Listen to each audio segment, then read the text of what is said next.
welcome Candace. So when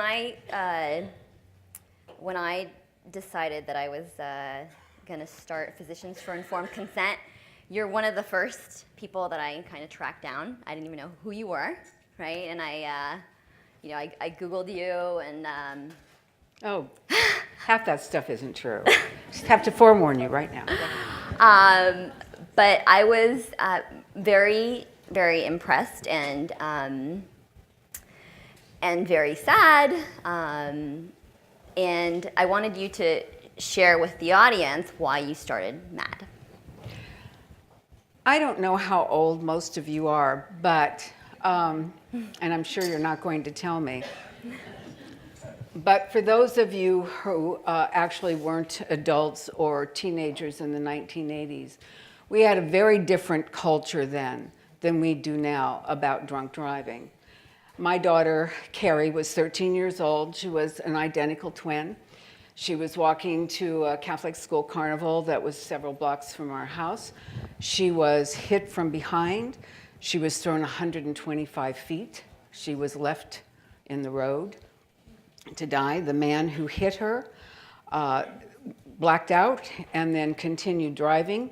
He was out on bail from another hit-and-run drunk driving crash the night before he killed my daughter. He had just been released on bail.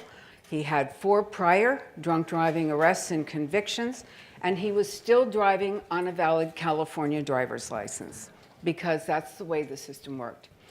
And when she was killed, we didn't at the time, because it was hit and run, know how she died exactly. And I had in my mind an image of a 17-year-old boy, I don't know why, but I did, who was trying to light a cigarette. Do you remember we used to have the cigarette lighters in the car? And just didn't see her and panicked. And that was my thought process. And I remember all my friends went out looking for the car. I sold real estate at the time in Northern California. And I was terrified that I would eventually sell this person a home. And I just had to know who it was that killed my child. The night of her death, I'm the type of person that always likes to get something positive out of something negative. That's been my life. And I called the hospital to see if we could donate her organs. And I learned that she was so badly mutilated that there was nothing to salvage. And I just couldn't understand what positive was going to come out of this. The day of her funeral, the police called me and told me they'd arrested somebody. And the first thing I asked is, they told me it was a 47-year-old man. And I said, is he married? Yes. Does he have children? Yes. How old are they? They're the same age as your daughters. My daughter was an identical twin, and 13. And I had sympathy for the family. And I said, oh, I'm so sorry for the family that they're going through this. And when we got in the car to go get something to eat, and I wasn't driving, I had a friend drive, because I had this funeral and all these people over and we didn't have anything in the house. On the way down, I saw the police doing the yellow tape on the road. And so I said, pull over. And Frank pulled over, and I jumped out of the car, and I went running up to the California Highway Patrol, and I said, are you investigating the death of Carrie Lightner? And they said, yes, we are. And I said, I'm her mother. And they said, oh, they called you, didn't they? And I said, yes. And they told you that the man who killed her was drunk at the time he killed her. And I said yes, even though they didn't. But I was afraid if I said no, they wouldn't tell me anymore. So I said yes. And they told you he was out on bail from another hit-and-run drunk driving crash the night before. And I went, yes. And they told you he's been arrested 3 times before, 4 times, can't remember now, 3 or 4 times before, for drunk driving. And I'm going, yes. And they told you he was driving on a valid California driver's license. And I went, yes. And then I looked at them and I said, well, how long will he go to prison? And the cop looked at me and he said, prison? I said, how long will he go to prison? And he said, prison? Lady, you'll be lucky to get any jail time. Because that's the way the system works. As it turned out, the man who killed my daughter was only the 2nd person in the country to be incarcerated for felony drunk driving. And his incarceration was a halfway house where he had his car, drove to and from work, still had his California driver's license, and was released in 16 months. And guess what happened right after he was released? He had another girl the same age as my daughter would have been had she lived, with the same name as my daughter, Carrie, within a mile of where he killed my child. And guess what? While he was in the halfway house, I raised so much hell through the media that California DMV got smart and took away his driver's license. But as soon as he was released, they gave it back. So guess what? He was again driving on a valid California driver's license. So to tell you that I was angry is an understatement. I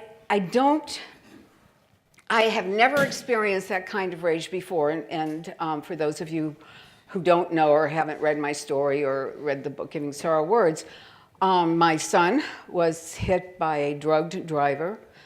She was on prescription meds, Valium, when he was 4 and was in a coma.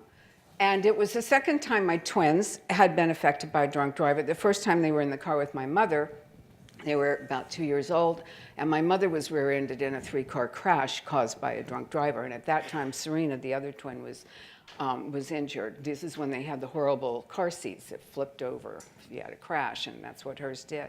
So I guess to say I'd had enough is an understatement. So the night that we learned that he'd been arrested, we were sitting in a restaurant waiting to eat, and my sister looked at me when I was telling everybody what the police had said, and she said, "I know you, Candy." My name was Candy at that time. After 50, I went to Candace. And she said, "And I know you well, and you're going to do something." And I said, "Yes, I am. I'm going to start an organization." And my girlfriend Sam piped up, and she said, "And you're going to call it Mothers Against Drunk Drivers," which has since been changed to Mothers Against Drunk Driving. And so we did, and I did.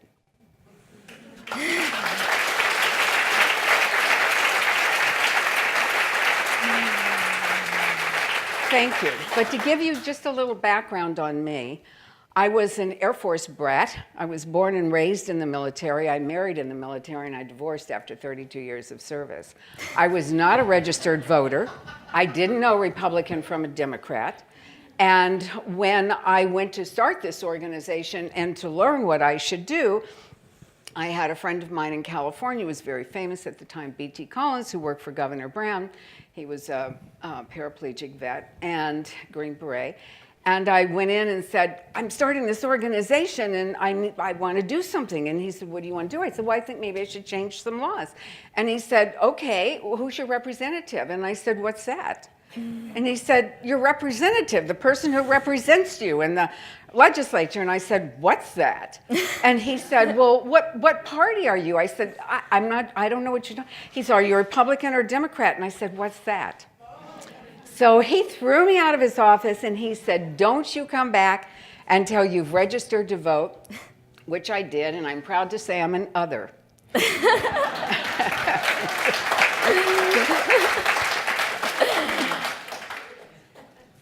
Okay, so that's something that we're having to kind of deal with, is that we are not professional lobbyists. We are mothers who are very angry and have a lot of different skills, but they're not, we're not professional lobbyists. And so how did you make that transition in terms of how did you create change? Well, the first thing that we realized is that we needed to educate the public before we started running around changing laws. And we had to get the public on our side. As in your cause, there was a lot of ignorance about drunk driving. Believe it or not, there was. It was killing 25,000 people a year, and yet nobody had done anything about it, and most people didn't know about it, and everybody joked about it. It was a big comedy thing, and it was shown in movies. You saw commercials with Anheuser-Busch beer cans in the car, sitting between the driver and the passengers. So we also had to deal with changing the perception about drunk driving and about how serious it was. So I had to learn the California Vehicle Code book. There's something when you're grieving, and that most of us have experienced, and that is not being able to sleep. And so the California Highway Patrol, whom I bless every day of the year, took me under their wing and gave me the California Vehicle Code book. I don't know how many of you have seen it, but it's about this thick, and it's the best way to get to sleep. I have to tell you, it worked like a charm, and I would read this thing, and I would tape into a tape recorder questions that I had about the law. Then I'd meet with the lobbyists at the CHP, and I would ask them questions. I knew that code book better than district attorneys and better than judges. I knew the issue better than anybody, let me tell you, and I made sure I knew it because I did not want to be perceived as an hysterical mother out to avenge her daughter's death. And I wasn't. I was for a bit, but not for long. So I felt it was more incumbent upon me than it was my other mothers who joined the movement to be as knowledgeable as I possibly could. And so that was the first thing we did. Then we developed a strategy. Deal with the issue on the local, state, and national level because it's a local, state, and national problem. And to do that, we launched a petition drive. I was trying to get in to see Governor Brown at the time, who would not see me. And so we launched a petition drive that called on the governor of the state of California to form a commission to solve, we always use the word solve the problem, not study, not learn, not research, but solve the problem of drunk driving. We also did the same at the federal level. And at the local level, we met with our council members, and we had, they're not called laws and policies, or there's a term that I can't think of right now because it was so long ago, but they would implement at the local level in terms of if somebody was arrested. So we dealt with it on 3 levels. I didn't get in to see Governor Brown. I used to go in and I would sit in his office. I'd carry balloons in. I'd carry newspaper articles. I would pester everybody that walked by. They got to know me very well. I was really annoying. And so it came time to go back to Washington, D.C. We were going to call on the president. That time it was Jimmy Carter. And at that time, he was under duress for the Iran hostage crisis. And so we were going back and we were going to picket. I love this story. We were going to picket the White House. And joining me was Cindy Lamb from Maryland, whose daughter was the youngest quadriplegic in the world as a result of a drunk driver at the age of 5 months. She lived to the age of 7. And Cindy had Laura, bless her heart. And Laura, because of her body temperature, we couldn't put clothes on her per se, so which was, people had a hard time understanding that. But anyway, she had her in the stroller, and I had my daughter's photo on a poster board. And we went back and we were doing radio shows and, talking about what we were going to do. And when we went to picket the White House, we started with just Cindy and I. And people would drive by, and I had a thing that said my daughter was killed by a drunk driver, and Cindy had, Laura, and she would say my daughter's a quadriplegic as a result of a drunk driver, and people would honk their horns, and then they'd pull over, and then they joined us.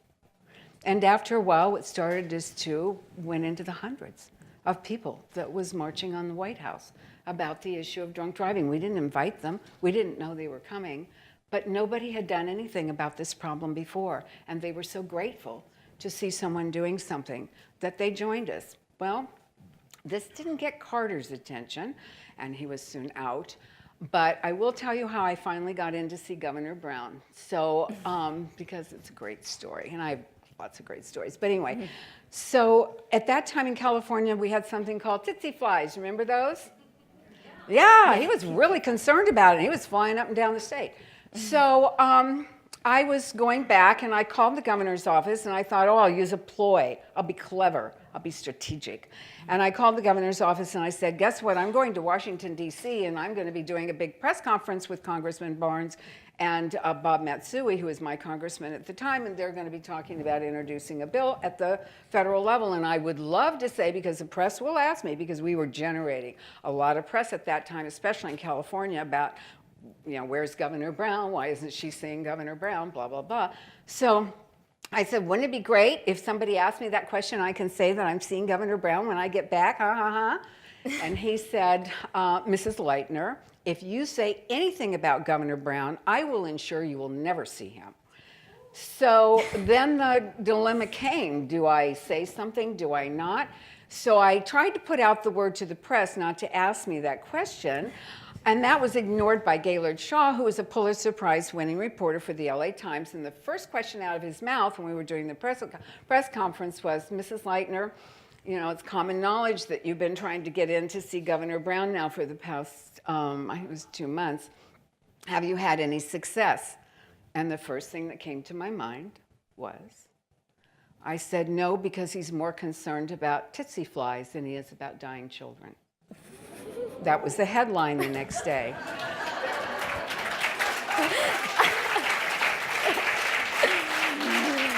When you become an activist, you need 2 things: passion and courage. So when I got back to Sacramento, I happened to have a meeting in the governor's office with governor appointees that I was still trying to get behind the commission. And while I was there, and by the way, I came back really not feeling well at all, and so I just wanted to go home. And so I sat down. I was kind of irritated with everybody. I said, okay, just tell me, do you vote for the commission? Do you vote for, all I want to know is, do you vote yes, no, yes, no?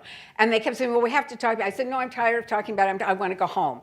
And it was really, really not pleasant. And so I started to get up, and they were saying, you can't, no, sit down. And I'm saying, no, you won't vote. I want to go home.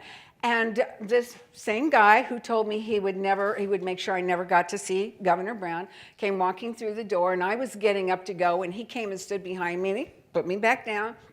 And he said, Mrs. Lightner, you can't leave yet. And I said, oh, yes, I can. And I stood up, and he finally gave it up and realized this was not going to be a surprise. And he said to me, you need to come with me. The governor would like to see you. And so I did, and I walked back with him, and everybody from Governor Brown's office came out. There was about 20 of them who had all met with me, and I had annoyed all of them, and followed me back. And Governor Brown was sitting there in this little room, and I sat down next to him, and he said, what is it that you want? And I said, I want a commission to solve the problem of drunk driving in California. And he said, you've got it. And I said, and the reason I want it is because we're killing blah, blah. And he said, no, you've got it. And I said, and furthermore, blah, blah, blah. And he said, no, you've got it. And it was probably one of the few times I ever cried in public, but I did. And I thanked him, and I told him I took back all the awful things they said about him. So I did get the commission. So when you develop your strategy, and I've already talked to Shira about this, but you need to look at it both from a local and a national level. And we did a petition drive both in California and both at the national level. And those days, you have to remember, we didn't have the internet, we didn't have a computer, we did everything on a typewriter with carbon paper. And so, you know, it probably took a lot longer. Now you can go to change.org, you know, get 1 million signatures in no time. Or you can do it through your website if you'd like people to sign up, which is what we're doing with the iPhone. We'd like Apple and Samsung and the mobile device makers to add the word drive mode next to airplane mode on your iPhone so you can turn it off. And so anyway, so we did it through our website. So that's one of the things that I will encourage you to do. The second thing is we were able through a direct mail campaign to generate public support. And we were very clever in the way that we did it. And we were able to use the press to our advantage. So in our case, even though we were mothers against drunk driving at the time, we were able to get fathers on board and all kinds of other people on board, not just because we were doing media around the country, because we were also starting chapters in every state, but also because we had a direct mail campaign. And they, in turn, would write letters to their legislators. When our bills finally passed out, we had mandatory jail on a first offense here in California. We had the toughest laws ever written in the country on drunk driving. And when it happened, and I mean, I played every game you can think of to play with the legislature, or let me put it this way, they played every game they could think of to play with me. Because you have to remember, some of these legislators were convicted drunk drivers. I mean, everybody drank and drove, you know. So this wasn't an easy thing. I had a legislator throw me out of his office when I went in and told him that I thought the penalties should be tougher. And he was like, if you don't like the way this country operates, leave it. You know, not change it, leave it. And he asked me to leave. I had a congresswoman, a legislator who's now unfortunately a congresswoman from California, from this area, who said, guess who said to me, so she's sitting there and I'm telling her my story and I'm crying, again, one of the few times that I really didn't cry a lot, and she's on the phone the whole time talking to somebody, and I'm sobbing and I'm telling her how my daughter died and she could have given a rat's ass. And so, I mean, and then I had another legislator say to me when I walked in, and he said, the laws we have on the books right now are just fine. And I said, okay, so I came into your office and I shot at every one of your people and you and missed. Would you want to see me pay a $50 fine? Well, no. But that's what was happening with drunk driving. 2-ton weapon, gun, same thing. I'm telling you, it was an uphill battle. When our bills finally passed out, there was a reason. The chairman of the Republican caucus said to the chairman of the Democratic caucus, do we really have to pass out these MADD bills now? And the chairman of the other caucus said, yes, we do. And the other chairman said, why? And the other chairman said, number one, we don't want to make these MADD mothers angry. And number two, we have received more mail on these bills than any other bills in the history of our state. And that's exactly what happened. Okay, wow.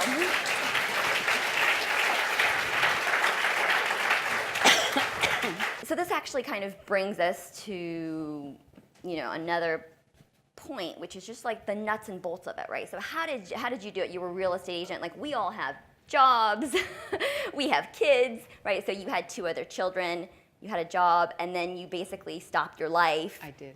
I was a single parent. Right. So how do you? So I think that's kind of the hard part. I actually was eligible for welfare.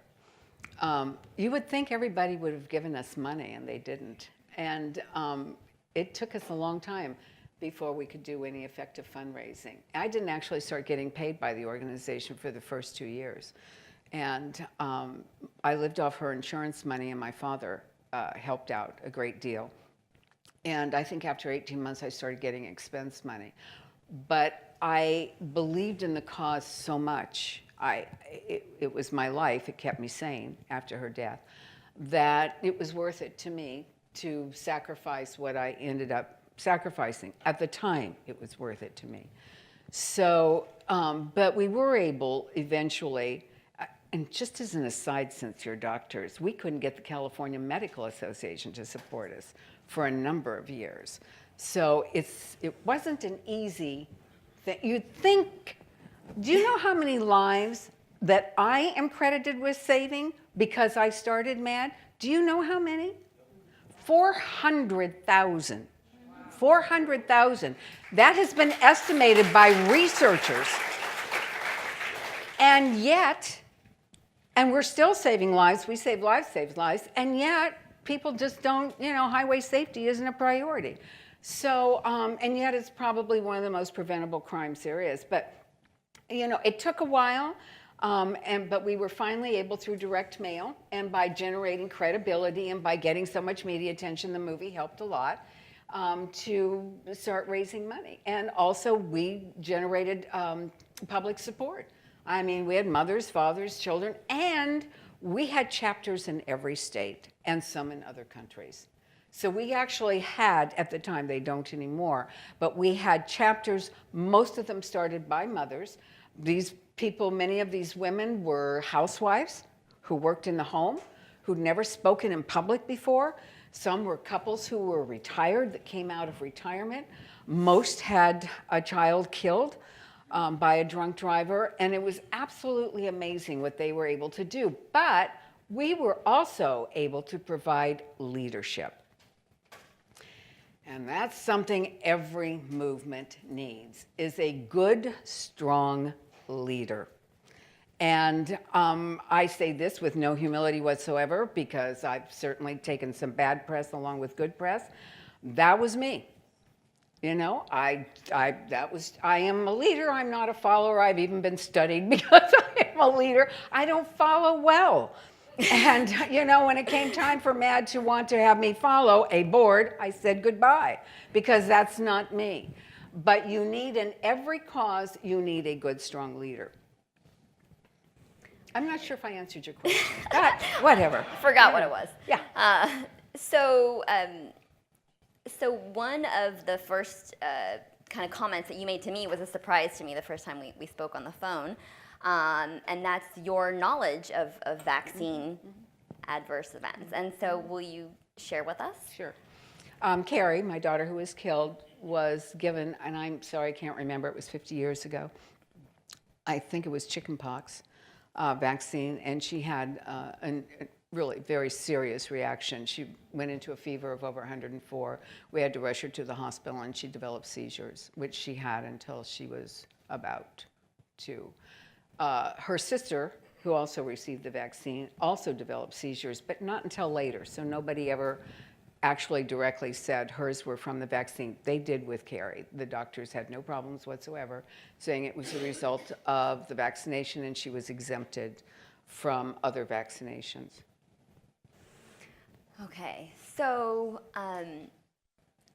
so we have, you know, one of our doctors right now is being you know, accused of wrongfully writing a medical exemption, for example. And so what would you have done if Carrie's Okay.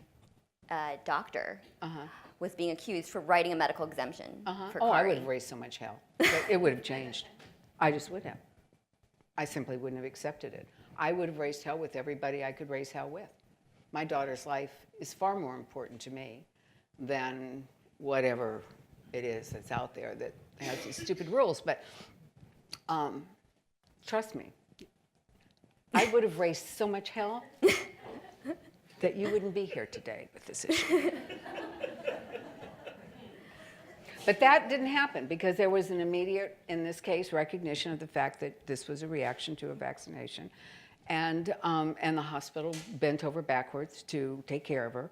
And, you know, and so I was fortunate, I guess, in that regard, because I was hearing today about some cases where they can't say, or there's no definitive proof, or the doctors don't recognize in some cases where the child has been injured from having a vaccination. That was not true in my daughter's case. It was so immediate, the reaction was so, I think it was on the same day, because I remember she was sitting on my lap, my neighbor was over, and I wasn't, because she was sitting with her back to me, and my neighbor looked at me and said, "I think something's wrong with Carrie," and I said, "Oh, what? I'm sure she's fine." And then my neighbor felt her head, and she said, she was German.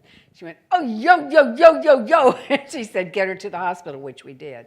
And it didn't even occur to me that this was a possibility. And she didn't develop the seizures until afterwards, but she did have the extremely high fever. It was over 104. So, and they said right away that's what it was. And so it was a document, they wrote a medical exemption? I actually, and I looked for her shot records, but the Smithsonian, I'm an exhibit at the Smithsonian and the museum and whatever. I feel like, you know, old, which I am old, but I think I looked for her shot records because it was on her shot records. I think the Smithsonian may have her shot records because I haven't been able to find them. You bet it was, absolutely. Okay. All right.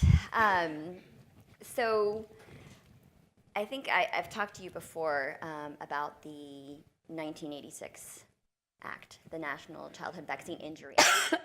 And, you know, I think that's a big problem because it kind of puts the issue of vaccine injury in its own little world. It's kind of like we're in the Truman Show because we don't really see the actual lawsuits publicized everywhere. But you can get that information. We can get what information? The lawsuits or through the Freedom of Information Act. But I mean, you can get that information. Well, no, but what I mean is that because of the 1986 Act, the vaccine manufacturers cannot be sued and the doctors cannot be sued. And you can't get it through the Freedom of Information Act? I think that this law is the main problem because it came about in 1986 when the vaccine manufacturers were being sued. And I think that federal wasn't. law? Yes. Okay. Yeah. And was it passed by Republicans or Democrats? God. Guys, 1986, I don't know. Okay, unfortunately, you should have done it in the prior administration. Truly. You had a better chance under Obama of getting it repealed. No? The Democrats aren't supportive? But it is. It's unfortunate, but it is. It is. All right, guys. Anywhere. It's the Democratic Party that has taken it as a rallying cry. Absolutely. Everybody having fun?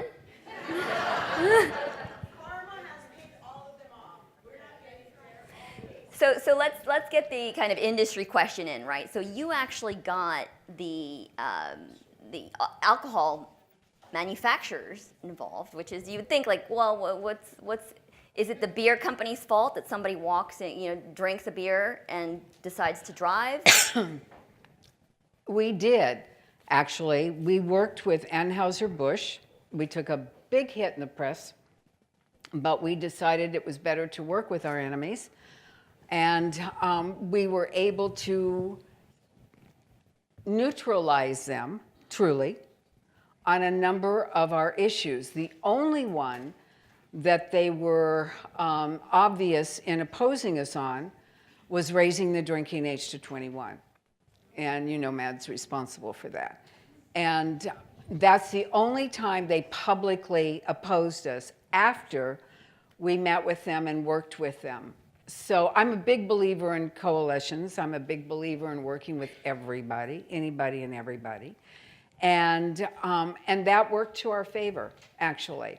So, like I said, the only opposition we had from them, because we passed our bills, was on 21, which we also passed. But they were very, they would be coming out of the office as we were going into the office. And it really was, very obvious, and we would get on Nightline and debate each other, et cetera. So they were the only, and ACLU told me in California they would take a back seat because they didn't want to fight godmotherhood and apple pie. But those were the only two organizations that we really were concerned about in terms of opposing us or launching any kind of mass opposition. As we said earlier, who can be for drunk driving? So, it's kind of our problem was the legislators themselves, and judges, and I could go on, but so we worked with our enemies. And in fact, I've even approached the cannabis industry about working together on drug driving.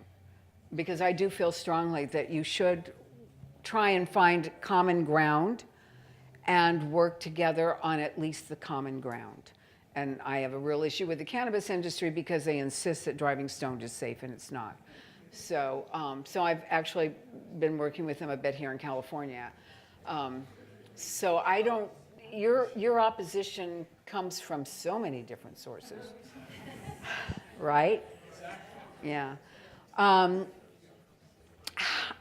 I don't know enough about it, and I don't have a medical background, but, and I don't know if you've tried to meet with them or find some common ground or whatever. So, and I don't know how well that would work because we didn't quite have that. We didn't have all that kinds of, there was an organization that piped up in California called DDAM, Drunk Drivers Against Mad Mothers. And actually it started in the California legislature. So, we weren't always loved and liked. But, I can't, not being a doctor, not being in the medical community, I can't address, and I don't know the answer to trying to bring them in on your side. But I definitely would try and bring the public in on your side. While I was at MADD, we passed over 2,500 bills. And I was directly involved in probably more than 500 of them. Not just in California, but in other states as well. So what we did is I told you I knew the law better than anybody else, as we looked at the weaknesses in the law. And the weaknesses in the law were nobody got punished. That's all there was to it. Just didn't happen. So I looked to other states to see what other states were doing. And I found Washington State implemented a policy, in Yakima, Washington, a 2-day mandatory jail policy, not a law, policy, implemented by the judges to see how it would work. Would it reduce drunk driving? And I learned about this, and I contacted Yakima, and they sent me all the information. And I thought, what a great idea. Why don't we start that? We'll start a policy. So I went to the judges. We were working with one particular judge, Judge Lorenzo Patino. And I went to him, and I said, can you get your fellow judges to do this? And he went to them, and they said, no way. So several days later in Sacramento, California, there's an area of prostitution around 4th and T. And so the prostitutes would come out, and all the people that lived in the homes would get upset. So they decided, the people that lived in the homes decided to picket the prostitutes. It was great fun. And the press loved it, and they went out taking photos of the families picketing the prostitutes. And the judges decided they would implement a 2-day mandatory jail policy for those who approach the prostitutes and for the prostitutes. So I called the press when I heard this, and I said, well, isn't that interesting that the judges are willing to do this for prostitution? I don't know how many people are killed by prostitutes, but I can't get them to do this on drunk driving. Guess what the headline was? Guess what the judges did? They implemented the policy. You really have to have a lot of courage, let me tell you. You have to not be afraid to speak out. So when they did that, we decided to take that to the task force. At that time, the governor had the task force. So we went to the task force and said, we think this is a good idea. I went to my representative, Jean Moorhead, who was a nurse, who had twins. So she could really relate to me. And she said to me, if you want to do this, write the bill. And I did. And I had to learn to compromise, which I did. But we got it passed. Eventually, we got it passed. So it's a matter of seeking support from your legislator, seeking support from the public, and then learning to compromise and lobbying, advocating every one of the members, getting all the people in their districts to do the same, which we did. They would go here, wherever they were, and ask them to vote for the bills. And my time is up. Yes. Do you have anything final, anything to close it? Is that it? You know, I think in some ways you do have a tough, I know you have a bit of a tougher road than we did, but there are some similarities and there are some comparisons. And as I said before, the two biggest assets are passion and courage, conviction, and knowing that you're right. And I always felt that right was on my side. And I know that right was on my side. And one of the things we did, and you've been doing it here, I understand to some extent, as I was the first person in the country to put a face to the numbers. So whereas people would say 25,000 people were killed each year to drunk driving, they would look at me and they would look at my child. If you can do that, I suggest that you do that. Always try to put a face to the story because it means more when you do. I wish you all the luck in the world. I really do. Thank you.